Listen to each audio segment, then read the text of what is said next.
নমস্কার বন্ধুরা, আজ আমি তোমাদের সঙ্গে শেয়ার করব পনিরের অসাধারণ একটি রেসিপি, কড়াই পনির। নমস্কার, আমি মধুমিতা রান্নাঘরে আপনাদের সবাইকে স্বাগত। তো চলুন কড়াই পনির রেসিপিটা আপনাদের সঙ্গে এবার শেয়ার করি। আর যারা আমার চ্যানেলের নতুন ভিউয়ার্স, তাদেরকে আমার রিকোয়েস্ট, তারা আমার চ্যানেলটিকে সাবস্ক্রাইব করবেন, লাইক, শেয়ার এবং কমেন্ট করে আমার পাশে থাকবেন।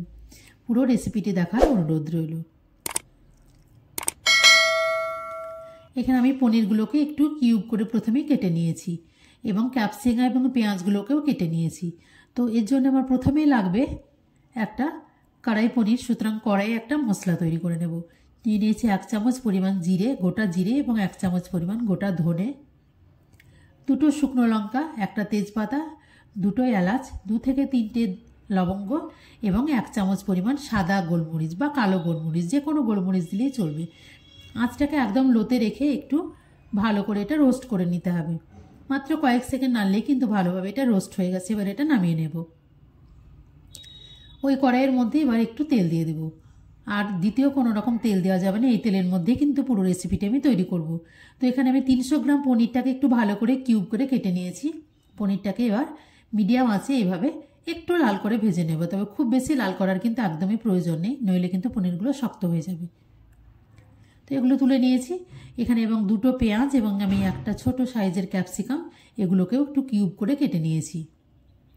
তো এটাকেও একদম মিডিয়াম আঁচে রেখে খুব ভালোভাবে ফ্রাই করে নিতে হবে। তবে কোনোভাবে কিন্তু লাল করে ফ্রাই করা যাবে না, একদম লো টু মিডিয়ামে রেখে পনির এবং পেঁয়াজ এবং ক্যাপসিকামটা যেন একটু নরম হয়ে যায়, সফট হওয়া পর্যন্ত এগুলোকে একটু ভেজে নেব।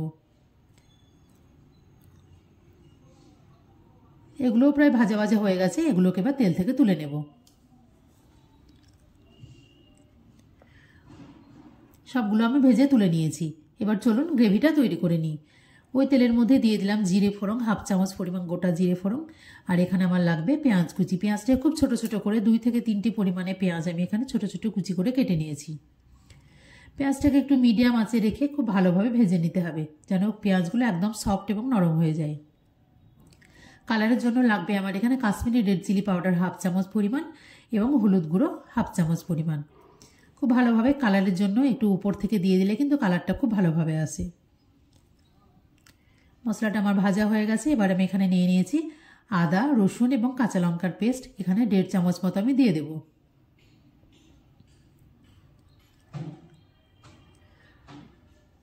মিডিয়াম আঁচে রেখে কিন্তু মশলাটা খুব ভালোভাবে ভেজে নিতে হবে।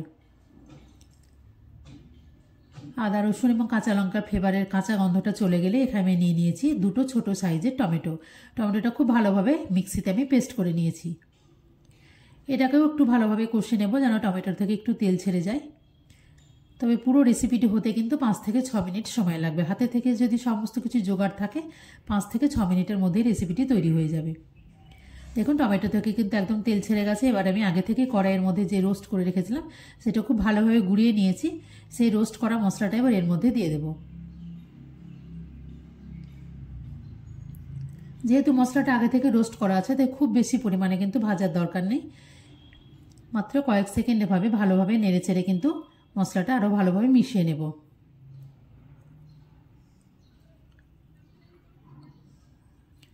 মশলাটা একদমই ভাজা হয়ে গেছে।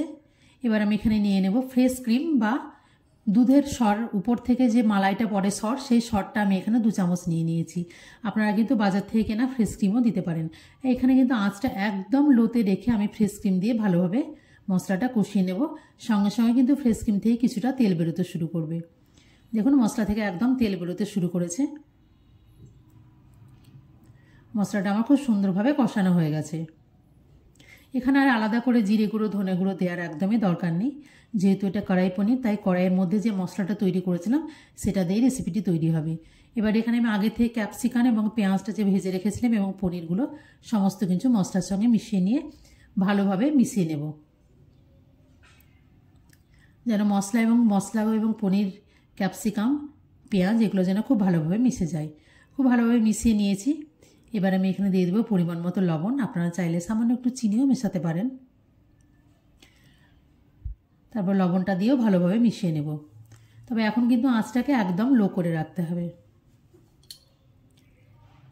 আমার এই রেসিপিটি যদি আপনাদের ভালো লাগে চ্যানেলটিকে প্লিজ সাবস্ক্রাইব করবেন, লাইক শেয়ার কমেন্ট করে আমার পাশে থাকবেন এবং বাড়িতে অবশ্যই একবার ট্রাই করবেন এই রেসিপিটি। আর আমাকে কমেন্ট বক্সে জানাবেন অবশ্যই যে এই রেসিপিটা আপনাদের কেমন হয়েছে। তবে শেষ পর্যন্ত দেখতে থাকুন। এখানে আমি দিয়ে দিলাম এবার হাফ কাপ পরিমাণ জল। জলটাকে খুব ভালোভাবে মিশিয়ে নেব। জলটা ভালোভাবে মিশিয়ে নিয়েছি। এবার উপর থেকে ছড়িয়ে দেব আমি এখানে কসুরি মেথি। কসুরি মেথিটাকে খুব ভালোভাবে হাত দিয়ে ক্রাশ করে মিশিয়ে নিয়েছি আর দিয়ে দিয়েছি ঝালের জন্য বা ফ্লেভারের জন্য একটা কাঁচা লঙ্কা। যেহেতু এখানে দুটো ড্রাই রেড চিলি দেওয়া আছে আগে থেকে, তো আর ঝালের জন্য আর বেশি কিছু লঙ্কা দেবো না, আপনারা চাইলে আরও ঝালটা বাড়িয়ে নিতে পারেন। তারপরে আঁচটাকে একদম কমিয়ে রেখে 1 থেকে 2 মিনিট মতো ফুটিয়ে নিলেই কিন্তু গ্রেভিটি একদম রেডি। আমি এবার পরিবেশন করে তো আপনাদের আগেই দেখিয়ে দিয়েছি। তো দেখুন শেষ পর্যন্ত কিন্তু রেসিপিটি দারুণ সুন্দর। যে কোনো লুচি, রুটি, পরোটা, নান, যে কোনো সময়ে যে কোনো গেস্ট আসলে বাড়িতে কিন্তু আপনারা অবশ্যই রেসিপিটি একবার বানিয়ে ট্রাই করবেন। পুরো রেসিপিটি দেখার জন্য ধন্যবাদ।